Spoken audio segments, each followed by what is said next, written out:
the Dune movie. Now, I remember saying earlier on the Ask Alex show in previous episodes, this was one of my most anticipated movies of this year. Now, I've never read the books. I've heard about the books, never read the books, and I never seen any of the original films until I saw the original Dune. I think maybe a few weeks before I saw the new rendition of the movie.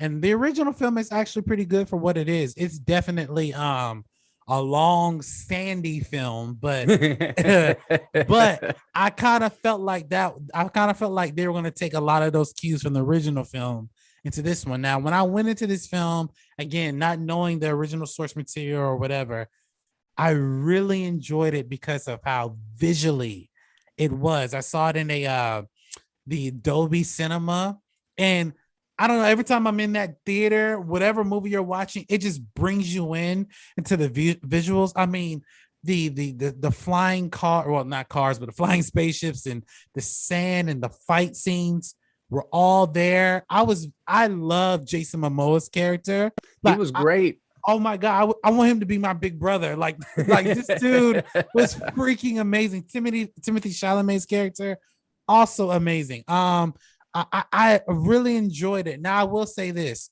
I do feel like it's maybe 45 minutes too long. Ooh, that's a lot. Yeah. It's I do long. feel like it is 45 minutes too long, and I'm not gonna lie that at the end of the movie, because it ends at a cliffhanger, I was in the theater. I was like, "What the fuck?" It's like it building you up, and then in credits, I was like, I don't think it's a spoiler to tell them that the last line in the movie is you haven't seen anything yet or something to that effect. And you're like, well, then what have I been doing the last 2 hours and 45 minutes? I feel like I've been seeing something. You know what I mean? Exactly. And I have to say it was perfectly crafted. And again, this is someone who's not read or watched any of the material. But I know, Jeremy, you watched the movie. It seems like you enjoyed the movie, and you've had previous history of watching the past material. What did you think about Dune, and how did it make you feel leaving the theater? So a couple of things to kind of set it up. First of all, Denis Villeneuve is one of my favorite filmmakers. Blade Runner 2049 is probably my favorite film of the last 10 to 20 years. Like it's gorgeous, and it's also very long. Denis Villeneuve is what I would call an indulgent filmmaker. People will say it about Christopher Nolan. People will say it about, in particular, those two, Christopher Nolan and Denis Villeneuve. These are very indulgent filmmakers. And I say that in a way that, like, on one hand, it does mean that sometimes these big ass heavy movies kind of sag in certain places at times. But is what I'm asking personally for him to get rid of any of that imagery. I don't know that I'm willing to do that either, because I kind of agree. I think 45 minutes is a little more rigid than I feel like the movie clocks in at like 2 hours and 45 minutes, and maybe we could have got it down to 2 hours and 20 minutes and not felt like we were missing much. I don't know. I'm not an editor in that way. I don't know how you do it without really messing up the pacing. But I do feel like I agree with Alex. I feel like for me, the first 2 hours were the strongest part. I love all of the character development. I've talked to a lot of people that said the beginning is dry. I didn't know what was going on. The action doesn't start for 2 hours or whatever. And I respect that. But that's not usually what I'm going to the movies for. Like you said about Jason Momoa, Rebecca Ferguson, Timothy Chalamet, like Javier Bardem, and this cast, Oscar Isaac, Josh Brolin. This cast is incredible. This cast is like, they took every one of the best actors working and they put them in this movie. And I love it. Like you said, it's visually just mind-blowingly good. There's a lot of Star Wars in it, right? Oh yeah, this was like Star Wars, but in the desert. And I know that's weird to say because Mandalorian takes place in the desert, but it was like times 10. And and like Josh Brolin's character, oh my god, like there's a certain scene I want to say. I won't spoil it, but there's a certain scene that he's in that just grasps me, where he's having, I guess, a very intense argument, and I'm like, what the fuck? He's like one of my. I wanted Yes. him to be Batman. Like he was so good Yes. in this movie. I was just floored by the performances in the movie. Now, Yeah. to your point, I will say, I can see why people would say when you start off watching the movie, it's a bunch of sand and meaningless dialogue to a degree. I can see where they're coming from, and I can understand why people didn't really like it. But again, for someone who has never read or watched any of the previous stuff, I actually really enjoyed it because of how it looks. And Denis Villeneuve, I mean, I wasn't a huge fan of his work until Sicario, and then Blade Runner 2049, and I'm like, yeah, holy shit. And then I had to see Dune, and I'm like, it's like a visual masterpiece in front of you. And if you have the ability to watch it in IMAX or Dolby, definitely do it. Don't watch it on HBO Max. I watched about 10 minutes of it on HBO Max and decided right then, like, I am knocking this movie down by not seeing it in the theater. And it's like an essential IMAX movie, which is awesome. What I mean, okay, we talked a lot about positives, and there are just a ton of really, really positive things. Is there anything that, like, you said it might feel a little long? I wanted to ask you guys, but like, is there anything at the end that kind of like bothered you about the movie? Did anything happen at the end that you were just kind of like, what the fuck is that? Not really. Okay. I mean, okay. Not really, but I guess my thing is, and this is not a shot to Zendaya's acting ability. I think Zendaya is an amazing actor. I just didn't like her character. I thought she was all right, dude. I'm going to be honest. I thought it was a bold choice to kill the black guy. Why are you going to kill the black guy? There were so many people there to kill. And I'm like, oh, little Twinkie. Little Twinkie. I don't know. Maybe it was just me. I saw that coming, though. Because he was like the only one to a degree. Like, I kind of saw that coming. Now that I think about it, I kind of saw it coming. And that's crazy. Because they're like Middle Eastern characters for the most part. They look and act like they would be almost like Muslims. I think that's part of the allegory, is that the Fremen are kind of like Muslims. And this is a little spoiler, but you're not going to know who we're talking about when you get there. It doesn't matter. But yeah, it didn't bother me by any means. I just thought it was a weird choice. I'm like, there are so many extras in the movie that they could have gone that direction with, but I don't know, man. I thought it was really good. I just thought it was kind of funny at the end to see Timothy Chalamet like beat that dude's ass, and I'm like, yeah right. Yeah, and like now that's the one thing I would say. Like, I couldn't necessarily believe that because of how small he is, and then when you watch his progression in the movie, it's like, how did he become a badass within 2 hours? He is a badass though. Yeah, and dude, isn't it weird the way that, like, so in the future, they've gotten rid of a lot of, because this is like thousands of years in the future, they've gotten rid of a lot of the technology, and guns are a thing that they thought were like classless to our conversation about weapons and stuff. So they did away with guns in favor of a more, I guess, sophisticated way of battle. They've got this body armor, and they sword fight each other. And the way that armor worked was really interesting. So I had a question about that. So they got rid of guns, and I guess you could say that the body armor and the different weapons are, I guess, a upgrade.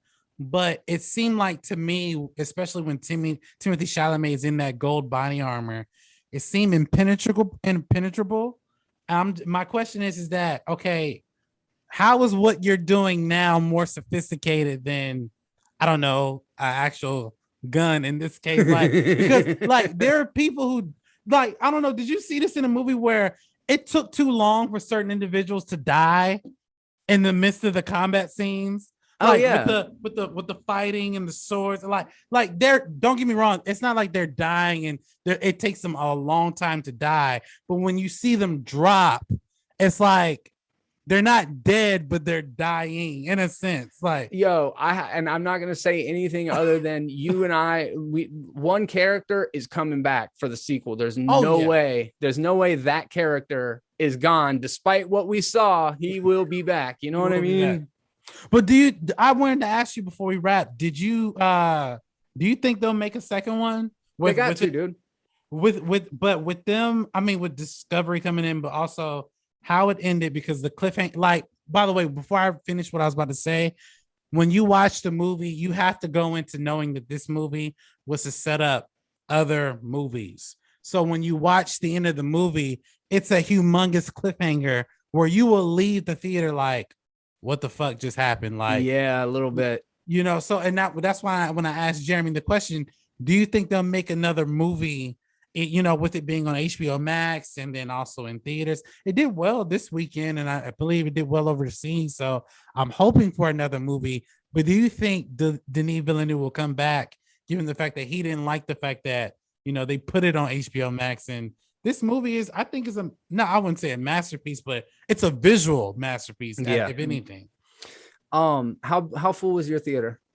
Oh, it was packed. My theater was packed. And I think it did like $50 million opening weekend, which is impressive for right now. Ridley Scott's movie, The Last Duel, opening weekend, Ben Affleck, Matt Damon, $4 million.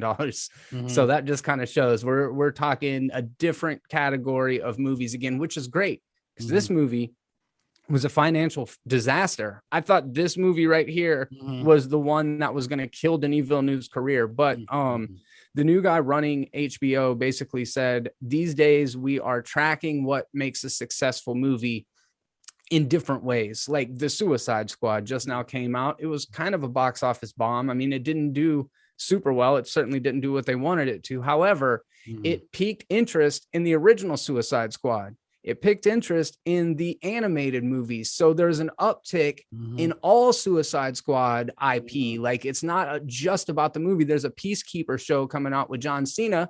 This has got eyes on that. So if it can spark an interest in the things that are around said property, like if people go and they actually watch Blade Runner now because they thought Dune was great, well, then you got to factor that into it. But I'm pretty sure Denis Villeneuve, I have no way of knowing this on the inside. I'm 90% sure that there was no question that he was going to make the second one, no matter what happened. I would think it was insane if they didn't just film the whole thing instead of trying to bring everybody. So that would be my one question, is if they didn't already shoot it, how long is it going to be until the sequel comes out?